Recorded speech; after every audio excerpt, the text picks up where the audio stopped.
Hey Buddy, les 5 pires films d'horreur de l'année 2024, c'est parti. D'abord en numéro 5, Les Cartes du Mal. Vraiment un film totalement pourri, c'est sur un jeu de tarot à moitié maléfique, etc.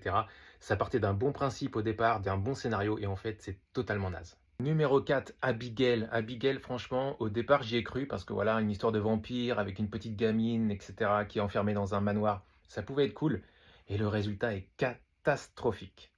Et pour les 3 premiers, eh bien évidemment, c'est de la Blumhouse Production, puisque voilà, ils font film nul sur film nul, sur film pourri, sur film pourrave. Tous les ans, c'est la même chose. Donc encore une fois, ils ont le trio de tête. Et le numéro 3 sera donc Night Swim, donc une sorte de piscine hantée dans une maison. Enfin, vraiment, tu commences à nager dans la piscine, il y a des trucs chelous qui se passent, il y a des fantômes qui sortent de l'eau. C'est nul, le scénario est pourri, enfin, c'est vraiment nul à chier. En numéro 2, ce sera l'IA du mal. Donc l'IA du mal, c'est tu mets en gros Siri ou ChatGPT chez toi avec des petites caméras, etc. un peu partout. Et puis l'IA commence à péter un câble et puis voilà, ça part en film d'horreur. C'est nul.